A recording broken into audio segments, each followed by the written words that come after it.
Welcome back to the Gareth Cliff Show on cliffcentral.com. And this morning it is time for the Burning Platform, which is our opportunity to go through some of the events of the moment, some of the stuff that's been happening in the last couple of days, discuss them, unpack them, tear them apart, say some things, give some opinions, have some fun, and then see what happens. Just watch where the dust settles. All of that's coming up in a minute. Let me reintroduce to you an old favorite and someone who makes a return to the ring this morning with us. It is Kanthan Pillay. Hey, Kanthan, how are you? Morning, guys. Good to be back. It's the school Yeah. holidays, so I've got the ability to pop by back on the show. I'm very happy. We wondered what the reason was that you were able to join us again, because you've been the responsible parent for the school run for the longest time. Yeah, well, this particularly when you've got a teenage kid, which and trust me, most of us don't actually understand just how this can snot you at the point at which your dear sweet child suddenly turns into this, bit of a monster. But I love her to bits all the same. Okay, well, at least you're honest. Most parents are dishonest about when their children give them a headache. Pumi, I see you've got a new set Welcome, of cans. Well done. welcome, Kanthan. It's so good to see you. Also, I Just see to your salt and peppers become more salt than pepper. It is. Well, this comes from turning 60, which I did earlier this month. Yes, and happy birthday from everybody here at cliffcentral.com on your birthday. But I just want to clear up for anybody who thought that Kanthan was being rude. When he says a new set of cans on Pumi, he means her headphones. I just want to be clear about that. There may, Can you see the other? You can't see my cans. All right. So, guys, we've got a special guest this morning, and somebody who's really made waves in the last couple of weeks. Inadvertently, he was speaking at a conference, and it got an enormous amount of attention. He's a South African entrepreneur, a private investor. He has founded and owns a number of companies in the sport, media, finance sectors, and he's building a new airport in Cape Town, which we should all be excited about, because couldn't Cape Town do with another airport? The current one that they have, you have to walk 7 kilometers from the plane to collect your bags, then another 7 kilometers from where you collect your bags to where you find your rental car. And then, if you're lucky, you drive for another 8 kilometers to get your rental car out of the airport. But, some people enjoy that. He's building a new airport. He's also started the Cape Stock Exchange, which launched this week. And I think, by and large, we all welcome any way for people to invest in the local economy. He's a big believer in the local economy, despite the fact that he's not a big believer in many of the decisions that have led us to this current economic point of reference. And here's Rob Hersov. It's a pleasure to have you on, Rob. How are you doing, Mr. Hersov? You well? Hey, Gareth. Yeah, it's been a kind of a rough ride this last week, but it is school holidays, and we're in the Breda River, and I found a spot sort of outside where the kids, and there's so many children here, and it's packed into the house. So there are three families where the kids hopefully won't make noise in the background. But lovely to see you again. No. Well, it's good to have you on. So I've got to refer to the clip that has been going viral. I mean, it's had hundreds of thousands of views in the last while. You were speaking at a conference with Alec Hogg in Biz News, and you were talking about the state of the economy. You were one of many speakers. I don't know who any of the other speakers were, because you're the only one who seems to have made the impact that you did. And of course, Rob, this comes with, it's a double-edged sword. It comes with huge support and acclaim and people saying, thank God there's someone who's speaking out. But it also comes with the other side, which is that you will receive enormous amounts of criticism. Can I just say up front that I think it's great that someone in business, because we very seldom get people in business who speak out about anything. They're always terribly timid. They're always afraid to make waves. They're afraid to make enemies. They're afraid to upset their erstwhile political either masters or interlocutors. And I got to say that it makes me very happy to know that there are people like you who are willing to say things. Thanks, Gareth. I'm most proud of my wife, or what my wife and what my father separately said. And both of them said, you've spoken truth to power. You're going to take the pain for that now.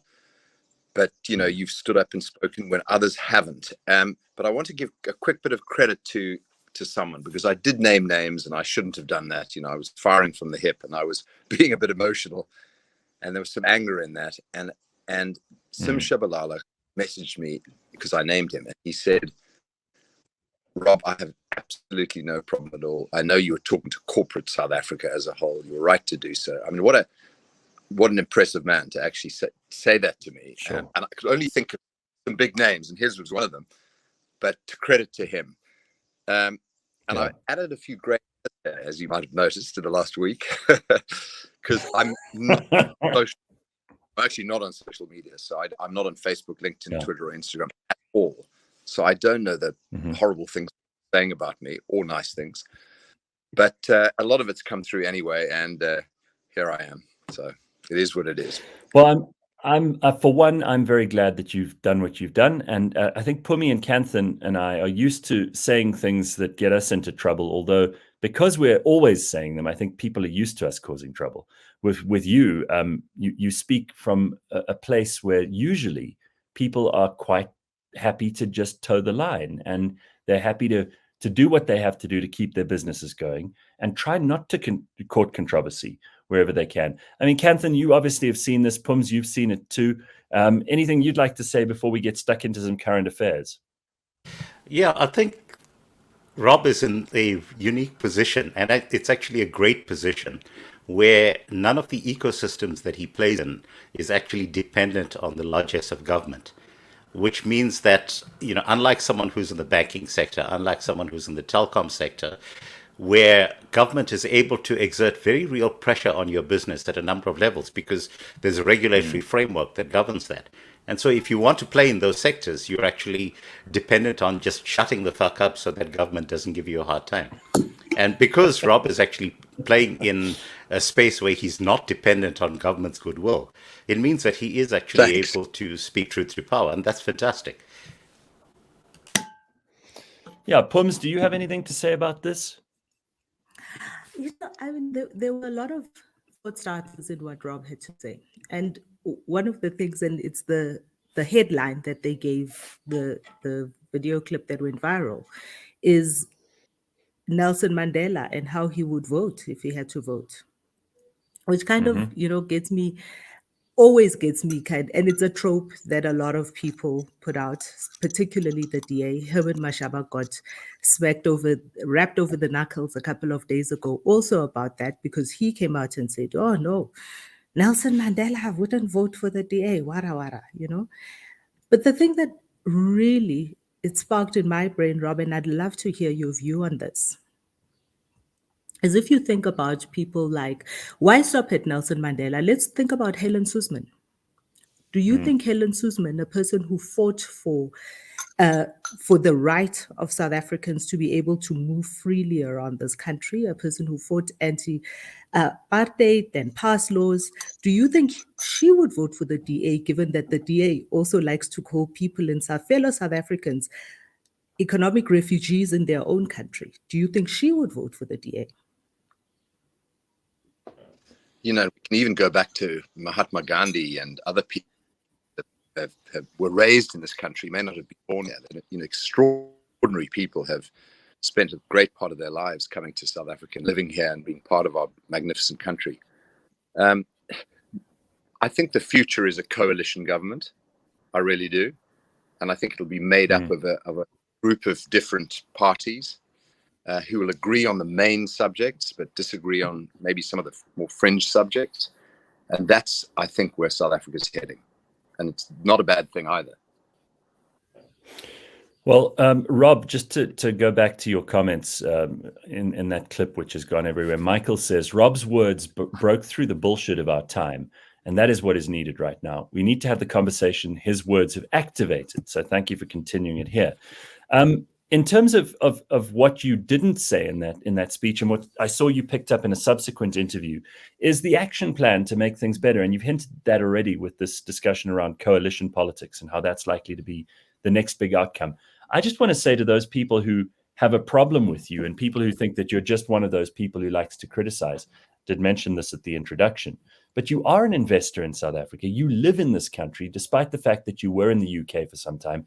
You moved back here, counter to the prevailing winds. You are building infrastructure projects, which technically in South Africa have only ever really been done by government. And you're involved very much in trying to up the skills, the technological sector of South Africa. How has all of that been received? Or are people just pretending that you're not involved in that so that they can criticize you? So some people got a bit confused because I said South Africa is uninvestable, but I was talking from a foreign direct investment point of view.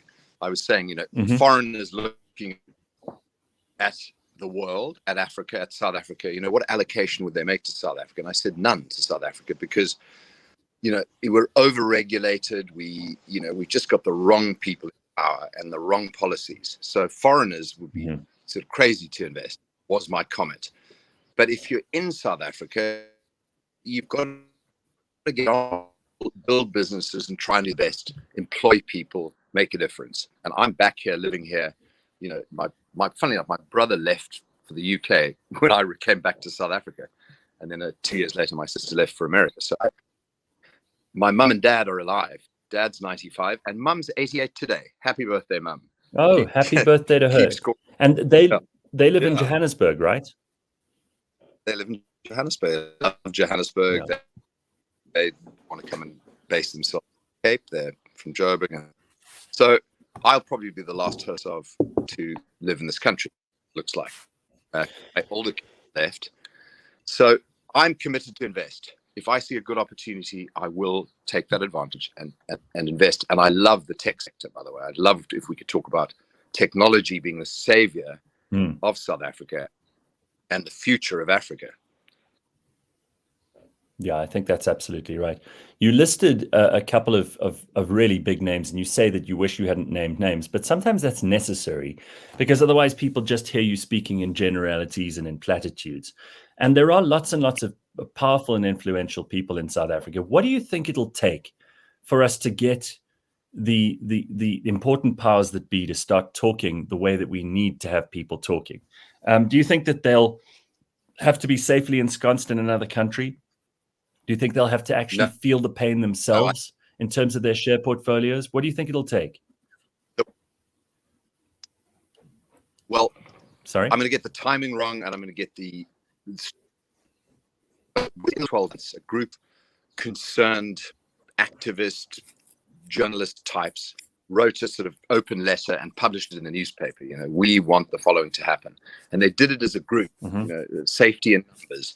And I think that needs to happen first. I picked on Adrian Gore, and his name just came up because he's just such a prominent, successful South African-based business person. But I can't remember him ever saying anything against the government. Maybe he's out there trying to tender for something, or maybe he's knows what he's doing behind the scenes, but he's not saying anything publicly. But if he got together with a group of prominent business people, published a plan of action, a positive plan of action for the country, and did it together, that could be a very good first step. Let me ask all three of you this question, because I mentioned it in the headlines this morning. David Makhura, who's the Premier of Gauteng, obviously we've got an election coming up in a month's time, and David Makhura is looking for ways that he can position himself favorably in a province that isn't necessarily likely to go the ANC's way. He said, we've got to end lockdown, or he said, certainly bring it down to level 1. I don't think you're going to have much disagreement among the three of you, but are there any nuances that we could take from this? I also noticed that the e-toll discussion is coming up again. Is this just plain old electioneering, or is there more to it? Are South Africans now full of lockdowns? Do we see that they've served very little purpose, that they've done a lot of collateral damage? Or is that just me wish thinking what I believed a year ago to be the truth now, finally, for even the politicians? Kanthan, you go first. Why me, Gareth?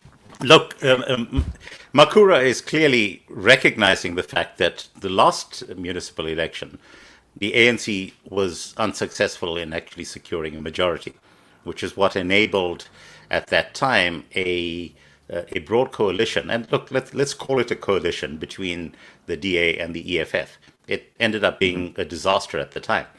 And something that we discussed on this show at the time was really what should have been happening is for the DA and the ANC to actually have been working and setting up a coalition at that point. Because, frankly, the EFF are in it just to cause trouble. and they don't really have a positive contribution to make. They got into that disastrous coalition with Mashaba. He basically bribed them with access to particular contracts in the city center in exchange for being allowed to run the city under the EFF's terms, which was a bit of a disaster. So at this point, really, we need to have people in the DA in particular who are honest enough to be able to say that if the ANC is willing to accede to the following broad set of principles in terms of everything, then we're happy to work with them. And that actually provides an entry point to actually start that discussion. But that's not going to happen before the elections actually happens. But should those discussions be happening behind the scenes? Yes, it is going to. It's all going to depend on the numbers. Pumi, it was Helen Ziller who said that, I think at the last elections, which were national, that she said, the only hope that we have here of getting a meaningful coalition is precisely what Kanthan's talking about now. But she did say it a couple of years ago. She said the ANC and the DA need to come to terms on certain things, and they need to kind of elbow the EFF right out, because at the moment the EFF still think of themselves as kingmakers, even though they do not have the majority in a single ward anywhere in South Africa. What's your feeling on an ANC-DA coalition? And do you think, to go back to David Makhura, do you think there's a huge amount of promising and nonsense going on instead of actual practical solutions? Of course. I think the one thing that we see across the board and every time, particularly in the local elections, right, is that our politicians call themselves politicians, but they're not very good at politicking.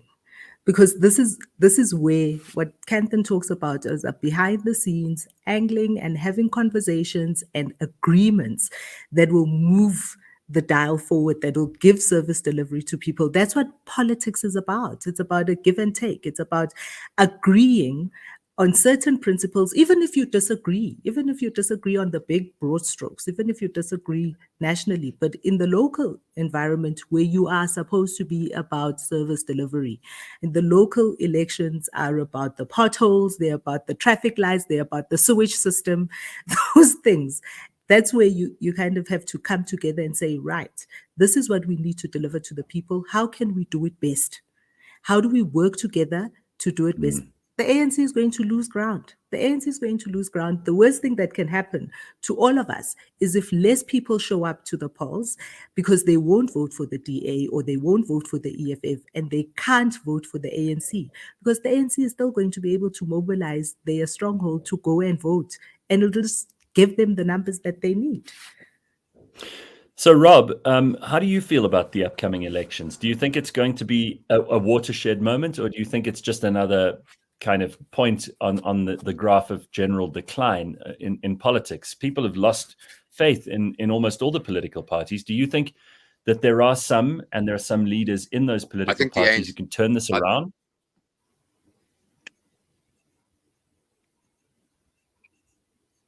Yes? I think the ANC will get shredded. I think a lot of people will not vote, which is a huge pity, because a non-vote is actually a vote for the ANC. I think the ANC will get shredded. But I do think your idea of people working together, including with the ANC, makes huge sense. I'll give you one example. Someone I know pretty well and like very much, and who is smart, is Khosis Zolani Matthews. And he has been recently appointed head of PRASA. And he said to me, I've got the second worst job in South Africa, the worst being fixing SA. SA, yeah.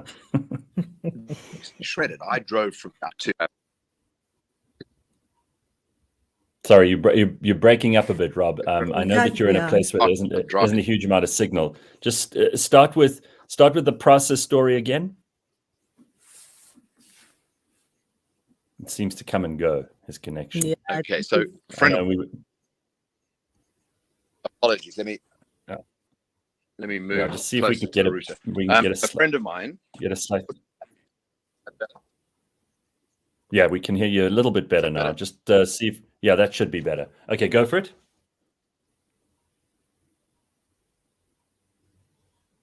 Gareth, I think maybe he should try and reconnect. Let's try and reconnect. And let's try and reconnect him. And while he's reconnecting, maybe. We'll bring him back. So yeah, I'll ask Simpiwe to just sort that out for us in the meantime. Thank So you. just quickly, to have Kanthan back here is very nice, and lots of people have questions for Kanthan, so we'll get to some of those in a minute.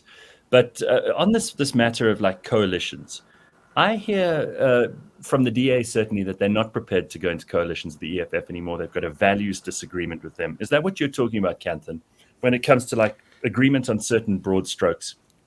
Or as Kumi says, some of the local detail. Is that what you mean? Yeah, that is pretty much the case, because there are fundamental inconsistencies between the platforms of the Democratic Alliance and of the EFF. Whereas technically, if you look at what the ANC's broad brushstrokes would be, I can't think of anything in the Freedom Charter, as an example, that the DA would generally have problems with, because almost everything that you find in the Freedom Charter can actually be interpreted in the light of our current constitution, which certainly the DA doesn't seem to have a problem with. So the idea really of trying to effectively force the ANC out, as opposed to trying to finesse the ANC into a place where the ANC needs to behave itself. Let me give you a very specific example. Let's say the ANC gets to, 45% in Johannesburg, which is really the most significant place, because Johannesburg's GDP is bigger than that of Cape Town and of Durban and of the shithole formerly known as Port Elizabeth, and all of those things put together. And which is what makes it the most significant place to be in the country. Now, if you have a scenario where the DA turns around and says, well, let's say the DA gets 30% in Johannesburg, which is a very real possibility, and I hope that it is the case, but it's still not enough to actually form a government. But the DA turns around and says, all right, we're willing to support the ANC in terms of running the city, on condition you do the following things. So all tenders become open to public scrutiny through a public participation platform. Every bit of the way in which the money is spent gets put out in the open, public scrutiny, if necessary, pull in blockchain technology so that every bit, every transaction is actually recorded in stone. Mm-hmm. And hey, guess what happens? That actually removes the ability of the ANC to be stealing, as they have been doing. But it also means that if you have people who are competent within the ANC, and trust me, there are competent people within the ANC, but they are so trapped by the party structure, which actually requires that they pay homage to the party before they can do any delivery. Right. This means that they have to find ways to actually play by the party rules and effectively become criminals. But if the DA can shine the cold light of day upon the scenario, which I think that they can pull off, then I think that becomes a bit of a game changer. But this requires that mindset shift so that we get to that stage where we're talking about the end goal in terms of making a better South Africa, as opposed to the DA being the party that wants to govern. Look, let's be very clear. The DA, wherever they do govern better than the ANC, and we've seen that consistently throughout the country. But they are not at the stage where they're going to be able to achieve that in Johannesburg yet. So how do you get better outcomes? Well, we need to look at stuff like that. Well, Dogozo is enjoining you in the comments there and saying pretty much the same thing. So, Rob, we've got you back. I just want to quickly ask you to finish your story about Zolani Matthews, who's taken over at PRASA, and just what he said. You broke up after you said he's got the second worst job in South Africa, the worst being fixing SAA. No, fixing Eskom. Eskom. Oh, right. Okay. He's been put in charge of PRASA. He's taken a job that is almost unfixable. 3 lanes highway from King Shaka up to the Drakensberg, 2 lanes full of trucks all the way. And the reason being the rail network's collapsed. So he has a very, very difficult job. And I think the previous security teams have probably been part of the thievery. And he is a very smart, focused fellow, and I rate him very highly. And he said to me, I want to bring in the best people for the job, whichever political party they come from, whichever part of South Africa they come from. And that's the kind of attitude that can fix this country. His sister is Nalodi Pandor, foreign minister. and I haven't met her yet, but he is the future of South Africa. Well, that's an interesting point and something that I hadn't thought of at all. These parastatals have been run so badly by everybody who's been put in charge of them, but it does seem like Eskom is starting to make some ground up. I mean, can we give a little credit where it's due? I think we haven't. I know that this is slim pickings, and in the land of the blind, the one-eyed is king. But as far as I can tell, we haven't experienced outrageous load shedding for a couple of months, and I'm touching wood as I say this to you. But it must mean that someone is starting to take stock and take control and trying to fix things in Eskom, whether it's the new CEO or his whole team. Let's not give too much credit, because this is their basic job. This is what you do just to your entry-level conditions for being in that position. But I do think that there are signs that there are people who now are starting to realize the political cost of ruining these state-owned enterprises is now so high for the ANC that they actually can't afford to have all of them fail anymore. And by being optimistic. You're being very sensible and reasonable. We just need more of those people. So take South African Airways as an example, which is basically closed down for the time being. Yeah. One of the main investors that is trying to resuscitate South African Airways is Harith. And I know people have said Harith have investment from the PIC, therefore they're conflicted. But the PIC made a lot of sensible investments along the way, in addition to some very, dubious ones. And you know what I'm talking about, particularly in the media sector. Harith is an excellent, excellent investment company. And, I would rate them as a head and shoulders one of the best. And they are black empowered, but I would, regardless of that, they're an incredibly good, very efficient, very professional investment company, like Royal Bafokeng, for example. So you would want someone like that getting behind a state-owned enterprise. And I think the future for black empowerment is privatizing state-owned enterprises and ensuring that they have a majority new black industrialists. It would be nice to see some new faces running those state enterprises. Privatize them, but make them black empowered. Okay. You want to make a comment on that, Pums? No, I'm thinking about what one of the key fundamental breakdowns in our local communities is the fact that we have such high unemployment. And the income of municipalities is also rates and taxes and the people within that environment. That's where the income is. Kanthan talks about why Johannesburg is so important. But actually, what we really have a problem with is the fact that we have municipalities in this country that have completely collapsed because they've been mismanaged, but they are unable to get out of that rut because we also have municipalities. I was in Danhauser a week and a half ago. In that municipality, in one ward, 74% of the people in that ward are unemployed. There is no way that municipality is going to be able to get out of that rut because they can't make any money. They can't charge people for rates and taxes. Even if they did, 74% of them are unemployed. Part of it's this terrible cycle that we're in. And part of the problem is the fact that we're in this economic hole. And how do we get out of that hole to be able to begin to change things as well? So on the one side, it's mismanagement, but on the other side, it's also the municipalities just can't pay for it. They can't raise the finance. Well, can we just agree that our labor laws are the fundamental problem that we have here, Pumi? And if you get rid of all of the obstacles to people being able to get work at whatever money is actually available, then the country will take off. And this obsession that we have with minimum wages and with decent work and all of that kind of stuff. Pumi, I know you take exception to the term economic refugee. I don't have a problem with that with the term. In fact, the best possible refugees anywhere in the world are economic refugees rather than political refugees, because those end up being entrepreneurs. They are the people who are actually willing to do whatever it takes to build businesses from scratch, and they move to where the greatest opportunities are. That's why we have a scenario in Johannesburg where we've actually got the population growing by better than 7% a year, simply because of the fact that this is where the opportunities are to make money.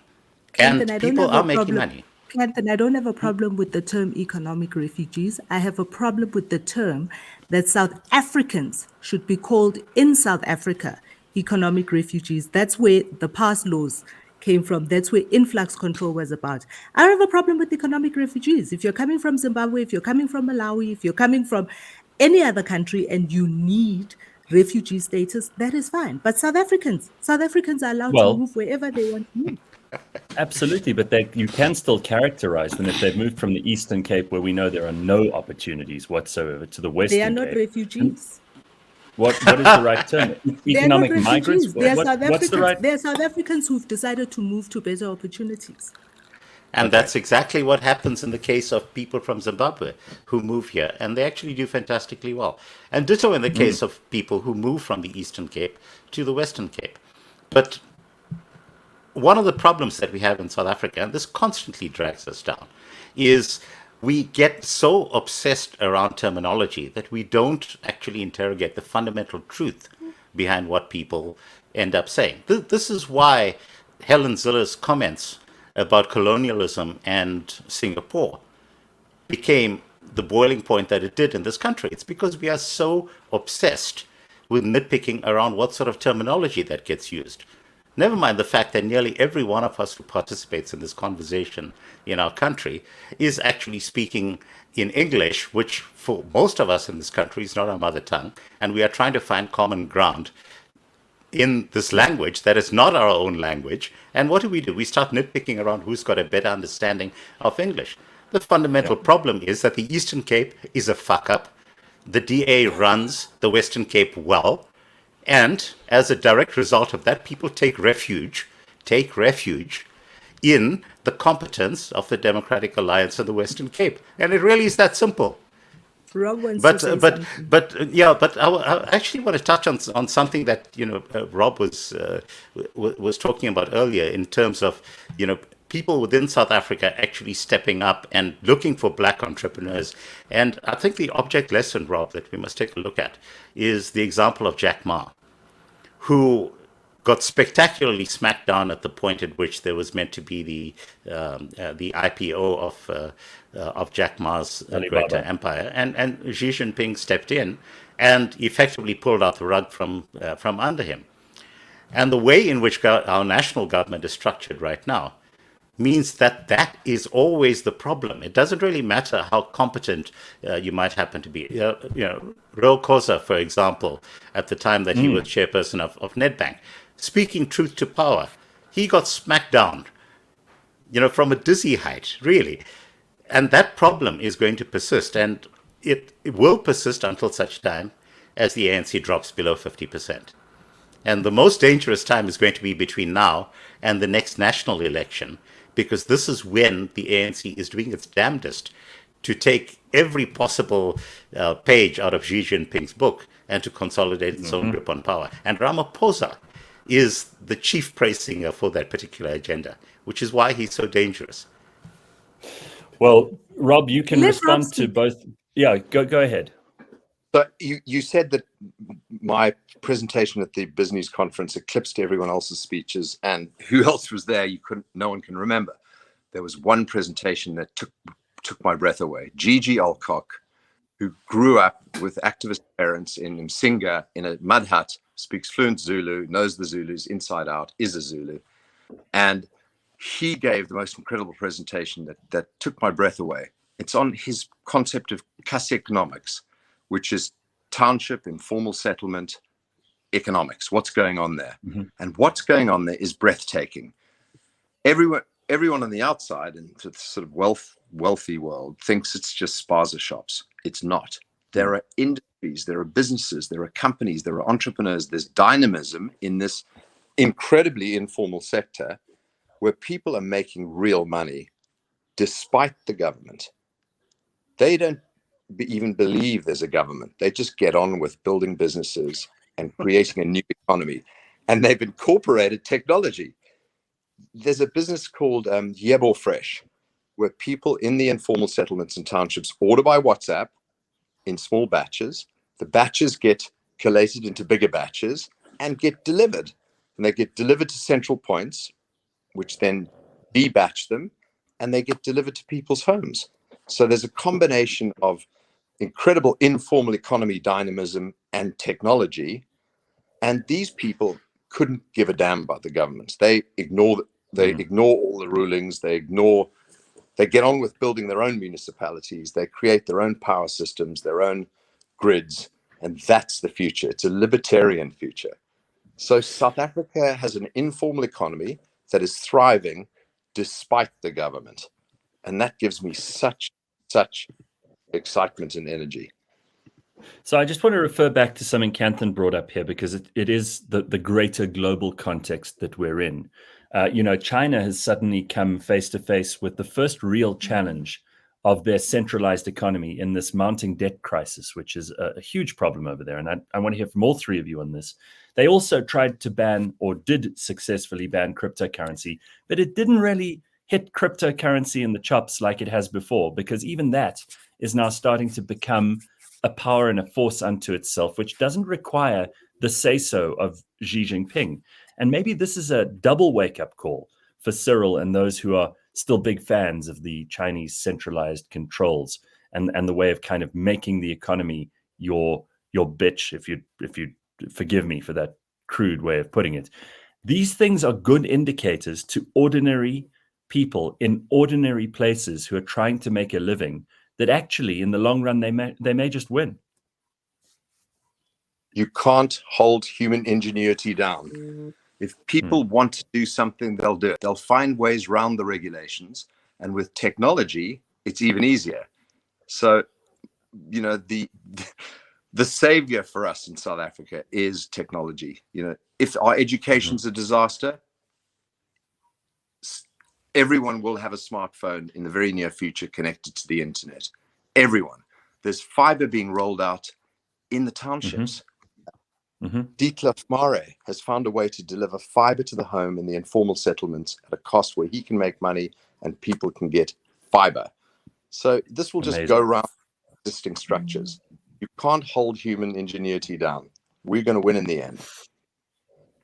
Yeah, what do you say to China's latest behavior and the trouble they've got to deal with here, Kanthan? You keep an eye on China. I think the interesting thing that you need to trace everything back to is the same problem that has gripped us in South Africa over the past, 10 years pretty much, which is the question of electricity. If you go to Twitter right now and you search for China electricity, you'll discover that China is actually facing the worst power crisis in its entire history.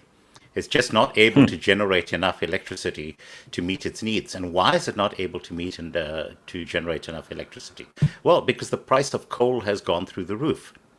And 70% of China's power comes from coal. Now, understand that China is actually the world's largest installed base of renewables. So they've got more solar than anyone else. They've got more wind power than anyone else. They've got more hydro than anyone else. But still, 70% of that economy of, 1.5 billion people, comes from coal. And the price of coal has gone through the roof. It's gone through the roof mainly because of the fact that nobody's opening up new coal mines, because of the fact that there is such pressure on everyone to move towards renewables. China needs to buy coal on the open market, but then China is facing a debt crisis. And so it's not able to actually get access to the money to buy coal at the highly inflated prices that we are seeing right now. And so what are they doing? They're telling industries to shut down production for a couple of days a week. Now, that is an absolute disaster, because remember that the entire world has been using China as its outsourced low-cost labor factory for the longest time. Right. So yeah. All of the things that you are seeing, China shutting down factories for a couple of days a week, China saying no to crypto. Why? Because crypto is incredibly energy intensive. You need electricity in order to play in the crypto space. So but all also, of that kind of stuff. Aren't they also dealing with their own version of the subprime housing crisis that we saw in the United States a short while ago? There's this huge company, Evergrande or whatever it is. Yeah, that is suddenly in debt to the tune of something like 10 times what Eskom has ever even imagined it could be in debt to. And this is going to be a crisis that China can't just push under the carpet like so many others. Right, Pums? It's like a Lehman Brothers moment, I think. Yeah. Absolutely. Look, and China, everybody's been talking about if China's economy will overtake the US. And looking at all of the things that are happening right now in China and what Kanthan's talking about, and I mean, they have been pumping more money into coal-powered power stations. They are, if they have this kind of Lehman Brothers moment, then it's going to trigger an even bigger, broader meltdown once again of economies around the world, especially here in Africa. It's gonna hit us. It's gonna hit us badly. Well, the other thing that we've got to look at here is that within China, there are huge tensions because it's all kind of held together with the promise of growth. And there are parts of China that without that promise of growth, and once the economic realities start to kick in, especially when it comes to debt and to things like this housing crisis that we're talking about now, the Lehman Brothers moment, the crypto thing, all of those things that are starting to indicate, hang on, they're not as unassailable as they were before. Without that growth rate, China has no promise for its ordinary citizens. And once they become a little bit uncomfortable or a little bit less comfortable with what Beijing is trying to tell them what to do, I think things start to unravel fairly quickly. And that's something we've all got to be very cognizant of. Do you agree, or do you think that that's pie in the sky? I think that the best possible thing right now is to have a China collapse. Because remember that the reason why most of our economy ended up shutting down is because we outsourced all of the things that we used to be good at to China. I mean, just think about textiles, for example. We used to have a thriving textile industry in this country until we passed the Labor Relations Act, at which point all of our manufacturing in the textile space got outsourced to China. Now, if you have a scenario where China actually collapses, it then forces a situation where we then start looking at creative ways to bring that stuff back home. And we actually have the capacity to do that. It's just that right now, we can't compete with China paying its workers $2 a day and we pay people $2 an hour. It just doesn't work out. So Rob, it will be good for us. Rob, what's your view on the world of global economics at the moment? And as someone who's invested in many countries and who has an interest in the global ups and downs, how do you feel about those comments with regard to China? How do you feel about where America's at the moment, and how we fit into that scheme of things? So let me look at it from an Africa perspective. The decolonization of Africa took place from the north to the south. It started in Kenya, Tanzania, then northern Rhodesia, Zambia, and Malawi, and came south. In South Africa in '94, you can call it decolonization, but all the liberation movements went from north to south. The same thing's happening today. Look at Malawi and look at Zambia. And all of them have had terrible engagements with China, where China owns, has basically funded certain infrastructure projects, but then taken in return 10 times the amount in minerals and whatever. There have been terrible deals done. Malawi is rid of China. Zambia, the new president, HH, a fantastic guy, is getting rid of China. And so it will go, and I do think Zimbabwe's next. I think Zimbabwe is going to be disconnecting itself from the Chinese, opening itself for business. And I think in 2023, when the next election happens in Zimbabwe, you will see a reformer come to power. Chamisa, hopefully, will run. And then in 2024, it's South Africa. So I think the positive free market movement is coming south, and it's coming here too. And that's disconnecting China from Africa, which is a good thing. Well, it's about bloody time. I mean, we have the largest young population of hungry and unsaturated people and markets in the world. This is obviously the place that all of that needs to happen. And we also know that we've got tremendous talent on this continent, and we have serious problems to solve, which is even more urgent. And as a result of that, the market usually fills those cracks, and those cracks start to expand, and then new things burst out. We can only hope so. Poms, do you want to comment on any of that before we move on? The fact that we have this hugely young population, and look, for me, I think it's definitely something that, looking into the future, could be a resource. But I think the thing that makes me worry, and Kanthan, you say an implosion in China would be good for us is I don't know if the skills are there to go back to those glory days. I think we are going to have a big mismatch of skills. So the people that used to work in the textile industries are probably on their way out of the work, and we don't have the young people to go into those spaces. So reskilling is going to be a very important part of how we can become competitive in the future, in the near future. And we need bright ideas of how we do that. How do we retool young people? And this huge versioning, what do they call it? A tinderbox. Young people that are unemployed and unemployable is what we currently have. I can see Rob's brain ticking away there. Rob, what are you thinking? Education to edutech just excites me so much. And I said in my presentation, the 3 R's, which is an expression, by the way: reading, writing, and arithmetic. No writing is Sure. W. But Yes, reading, of course. writing, get the basics right. The rest will follow. But programming, coding, and everything related to technology is the future. And the reskilling needs to happen not to create textile factory workers, but to create young people that are able to speak the language of programming and coding. And it's not that difficult. If you've got reading, writing, and arithmetic nailed down, you can do programming and coding. And that's the future. And we can actually, digital assets cross boundaries. Digital assets jump over regulations. That's the future for South Africa. Let's be the tech hub of Africa and one of the tech hubs for the world. And it's easily done. We just need to get governments out of the way. Well, here's a good comment from Wendy Coleman. She says, I'm excited for our future. Bring back apprenticeships. And that speaks, I think, to what Pumi's saying here in terms of skill development. Chris Bennett referring to a social problem, fatherless homes, unpopular truth, but there it is. I saw on that note, and I don't mean to make light of a very serious issue, I saw a very funny joke that someone sent me last night, which I think all of us will appreciate this morning. Woolworth's chicken tastes as good as it does because both parents raised it. Don't know if you think that's as hilarious as I do, but that is pretty funny. And it is something that Chris is addressing here. Wendy also says, I like this guy. I think she means you, Rob. I love South Africa. It's my home, and I'm excited about our future.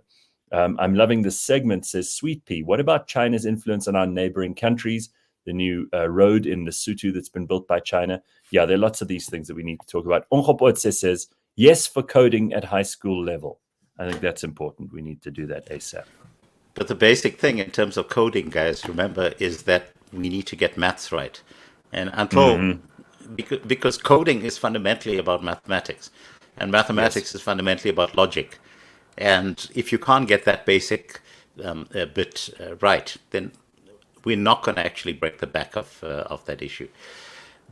Interestingly enough, if you look at one of the places where Xi Jinping has been cracking down, it's been on the private education sector, which to my mind is an absolute disaster because, frankly, one of the best things that has been happening in terms of China is the fact that you had this burgeoning private education sector that was actually upskilling people at a dizzy rate.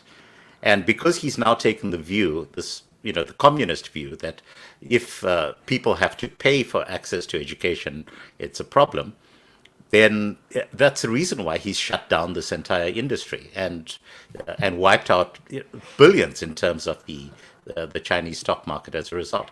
Our private education sector in this country is one of the biggest things that we've got going for us. So if you look in terms of all of the companies that are playing in the private education space, and you talk about the Advertex and those kinds, and all of those guys, and now you have universities now being established for Afrikaans speakers that are actually awarding degrees. And they're actually taking advantage of the fact that there's a thirst for knowledge on the part of this younger generation. And that's the kind of stuff that we need to actually be encouraging. And the apprenticeships, Gareth, you might remember when we talked about the stuff that I was doing in the broadcast sector when I was still at E and then at YFM thereafter. When you embed training programs into the businesses that you run, and those training programs really have to be driven from the top. Because the reason why those programs ended up being so successful is that if you have the buy-in of the CEO, then every department then adopts that as something that they need to be involved in. And suddenly you have this transfer of skills that happens at a dizzy rate. And I think Yeah. that we actually need to look at a way of the training budget not just being something that becomes the prerogative of the HR department. CEOs need to take responsibility for that and say we actually need to be training the next generation in terms of the stuff that we do in our business. And that's the point at I which we're don't going to see things happen. I don't think you're going to get any opposition to that last statement from Pumi or from Rob. I mean, you're both nodding along enthusiastically. Rob, you go first. Yeah, I mean, I just worry a little bit at the education level about the sort of left-wing agenda, the CRT approach, the fact that, free market economics is not taught as well or as often as it should, and that people come out of university thinking socialism hasn't been tried properly. I mean, come on. Yeah. Every social How many times do we have to learn this lesson? I know. And then, you meet people who are being taught socialism hasn't been tried properly. Nonsense. It's been tried numerous times. It's a massive failure and it's a disaster. Don't even go near that. So our education has been a bit taken over by the leftists. And I just want to say one other thing that you mentioned in your speech, which I thought was interesting, was the idea that we focused on the wrong subjects in the universities, which are largely state subsidized. In fact, they're very heavily state subsidized in South Africa. That we still allow people to study nonsense and bullshit. That I can say this because I studied political science, and it was a waste of time. And it's stupid that any government should be involved in helping to educate people in something as useless as political science. We should be doing engineering, maths, the sciences more generally, business. These are the things we should be putting our money into. But it seems apprenticeships. Yeah, I think that's a very valid point. Pums, you pick up the last word this morning, and then we'll shut down for today. What do you have to say? My favorite thing about education is we like to talk about it at the end, at the tail end, but actually we have to start it at the bottom end. In South Africa, we have something like 60% of young people who start grade 1 don't finish. So by the time you're talking about what's being taught at university, 60% of those people aren't there. 60% of the population is not there. We've got to get it right at foundation phase. We've got to get the maths, the reading, the writing right at foundation phase.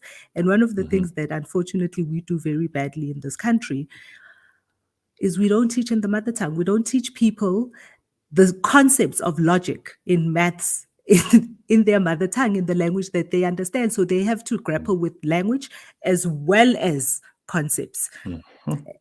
Foundation phase, that's where we've got to get it right. Unfortunately, education is a long-term game. It's 15 years before you begin to see the results.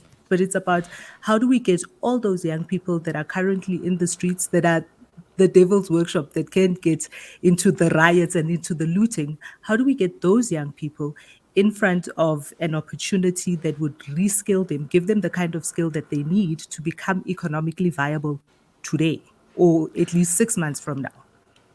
Well, I just want to pick up on something that Rob was saying just now in terms of the critical race theory and that kind of stuff. There's, I read, I get my news from a range of sources, Gareth. We've talked about this in the past. It's not mainstream media. I read a piece on, I think it was persuasion.org, written by a young woman who had just left high school, so I think she's around about 18 years old, and actually wrote a really thoughtful piece about a range of subjects. But the footnote said that she was going to be, she was not going to college, but she was actually going to be doing a year-long apprenticeship at with a company called Praxis. And I'd just like to urge everyone to take a look at this. And the website is called discoverpraxis.com. And it says, get matched with a full-time paid apprenticeship without the cost or hassle of college. No degree required. And it's a business model, and I've just started looking at it because I actually came across it in the past week. But the more I'm digging into this, the more I see this as a business model that we need to be adopting throughout the country. of actually injecting people into the economy. Cut the universities and the critical race theory out of the equation completely. Have skilling that takes place for specific purposes in the coding space, as Rob points out. In the entrepreneurial space, you're learning the basics of actually running a business, managing cash flow, all of that kind of stuff. And I think that that's where the future actually lies. And so discoverpraxis.com, I think I'd just like to point people in that direction. Okay. I'm hoping to see, to make use of this. Well, lady and gentlemen, I think we're going to call this to order. Jesse says this hour went by very, very quickly, and that's exactly right. Pumi, thank you so much as always. Kanthan, thank you. Rob, I hope you don't get into any more trouble. Although I'm sure with company like Kanthan and Pumi, you're likely to be the most quiet and reasonable in this particular room. They are not afraid to speak their minds as you are. And I'm delighted that you were able to come and converse with us today, despite all of the pressures of what your last talk has created for you. It's great to have you on. Thank you all. Great day. Thank you, everybody. Thanks, everyone. We'll see you Thanks, next G. week for another Burning Platform.